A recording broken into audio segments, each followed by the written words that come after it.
A century ago, a German architect conceived perhaps the most audacious plan in history. He aimed to literally drain the ocean. In the realm of engineering megaprojects, it stood as the pinnacle of ambition, surpassing the likes of the Pyramids of Giza, the Hoover Dam, and even the Panama Canal. But what drove him to propose such a scheme, and could it have ever been realized? To delve into this captivating narrative, we must journey back to the 19th century, when many Europeans, particularly in Germany, were captivated by a concept known as Lebensraum. Translated from German, Lebensraum means living space, embodying a straightforward notion. As a nation's population expands, its inhabitants require more space to live. By the 1920s, this notion had captured the attention of Adolf Hitler, significantly shaping his worldview. He envisioned that as Germany's power grew, it would necessitate vast expanses of additional living space. Similar sentiments were echoed by other Europeans, as populations surged across the continent, straining available resources. These burgeoning nations found themselves vying for territory, akin to inflated balloons in a confined space, with many fearing an inevitable burst. There were also considerations regarding energy demands. As populations increased, so too would the need for energy, making resources like coal and oil increasingly vital. Overall, it seemed inevitable that conflict over new living space would erupt in Europe. These expanding nations required land and resources, seemingly leaving them with no choice but to acquire them from one another. However, in the 1920s, another German individual began to approach the issue from a completely fresh angle. His name was Hermann Sorgel, and he formulated one of the most remarkable plans in history, Atlantropa. This name, a fusion of Atlantic and Europa, aimed to evoke the mythical underwater city of Atlantis. It's difficult to determine which sounds more fantastical, the myth of Atlantis or the plans for Atlantropa. Essentially, Sorgel proposed draining the Mediterranean Sea. By emptying this vast body of water, he believed he could create new land for European settlement and resolve the issue of Lebensraum without resorting to warfare. The Mediterranean, approximately 8 times the size of modern Germany, represented a considerable amount of unused space. Sorgel envisioned extensive areas of reclaimed land and transformed into fertile plains. He imagined picturesque networks of towns and cities where people could live in harmony without concerns about space running out. Furthermore, with the Mediterranean removed, travel between Europe and Africa would be facilitated. This would indeed create additional living space, as Europeans could migrate to Africa and establish new cities and residences. Sorgel's vision was actually inspired by a genuine geological occurrence. One intriguing aspect of the Mediterranean is its tendency for water to evaporate from the surface at a faster rate than it receives water from rivers. The sea's level remains stable due to the inflow of Atlantic Ocean water through the Strait of Gibraltar. However, approximately 5 million years ago, the Strait of Gibraltar became closed off by shifting tectonic plates. This isolation caused the Mediterranean to gradually shrink as it lacked the influx of Atlantic waters from the west. Consequently, the water level dropped significantly, revealing vast land masses. Thousands of years later, the Strait of Gibraltar reopened, allowing a massive flood of Atlantic water to refill the Mediterranean basin. Yet, for a brief period, the Mediterranean contracted into a small sea, greatly expanding the total land area of the European continent. Inspired by this natural phenomenon, Sorgel sought to replicate it, albeit through human intervention, as waiting for tectonic plate movements was not feasible. Thus, he turned to civil engineering to realize his ambitious plan. And thus we arrive at what became known as Sorgel's insane plan.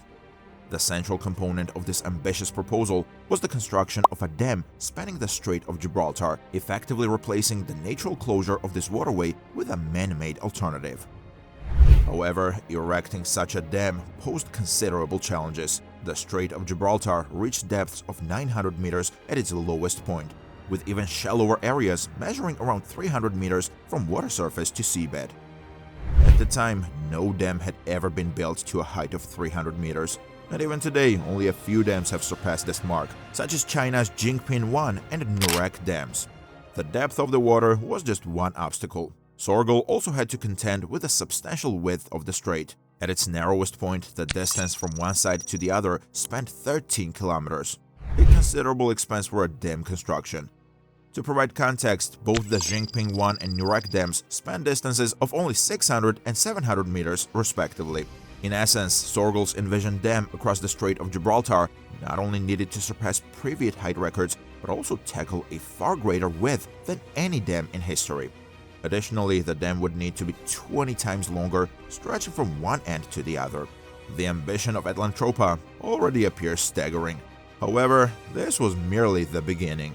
In addition to damming the Atlantic, Sorgel envisioned constructing a dam across the Dardanelles Strait, aiming to separate the Mediterranean from the Black Sea. While this project posed slightly less difficulty than the dam across the Strait of Gibraltar, it would still span over 1 kilometer in width. Sorgel intended for these monumental dams to work in tandem, effectively isolating the Mediterranean and initiating a decrease in its water level.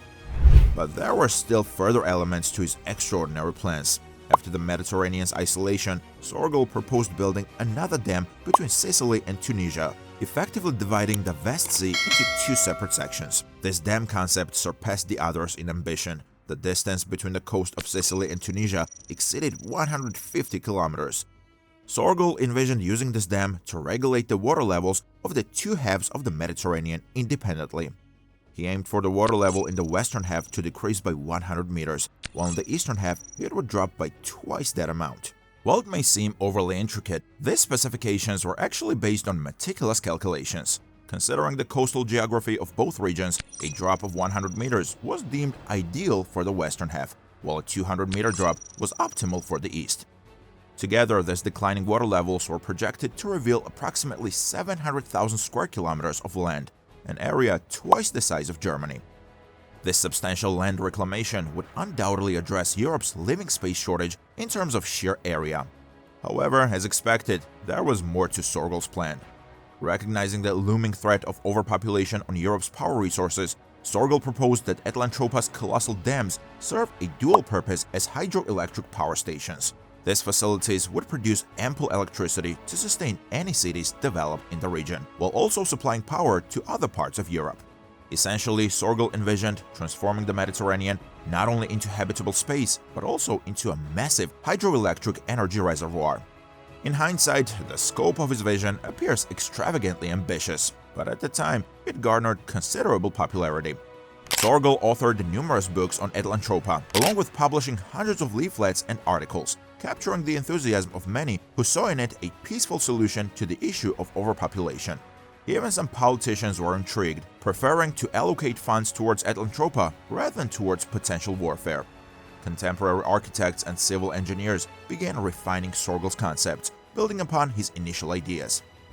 A new proposal emerged. Instead of a single dam as originally suggested by Sorgel, the plan now involved blocking the Strait of Gibraltar with a series of dams. These dams would function like steps or terraces, dividing the task of holding back the Atlantic Ocean's water into more manageable intervals. By distributing the water load among multiple dams, there would be reduced pressure on each one, consequently lowering the risk of collapse. While still incredibly ambitious, some individuals believed this approach had potential. This concept drew inspiration from the ongoing Zuiderzee works in the Netherlands at the time. Through a vast system of dams and dikes, the country successfully contained part of the North Sea and reclaimed land. A notable achievement, albeit not as grandiose as Atlantropa. Nevertheless, it instilled hope in Sorgel, who began contemplating even grander ideas than before. He proposed the notion of connecting the entire European continent to a unified central power grid. Additionally, he suggested that in the event of any country initiating a war, the other nations could collectively shut off their power supply to that country until it capitulated. He also envisioned implementing a system of canals in regions such as Italy and Egypt. As the sea level dropped, cities like Venice and Cairo would suddenly find themselves elevated and disconnected from the maritime trade routes they historically depended on.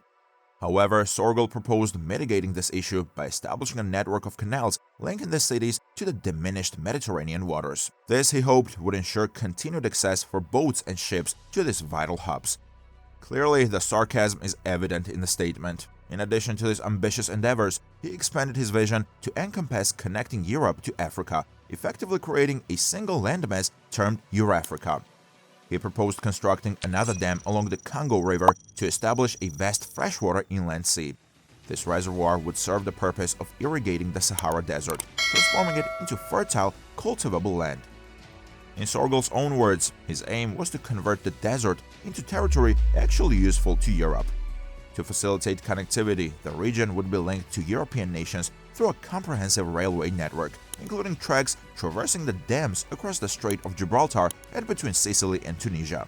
Naturally, not everyone embraced these proposals. In retrospect, they echoed the colonialist mindset prevalent in Europe at the time, neglecting the interest of the existing African populations, who were understandably wary of an influx of Europeans laying claim to their land. While Sorgel aimed to prevent a crisis of war in Europe, he seemed indifferent to the disruption his plans would bring to the lives of African citizens. Criticism of the Etlentropa project extended beyond its colonial undertones. Even if the project were to be successfully constructed, many harbored concerns about public safety.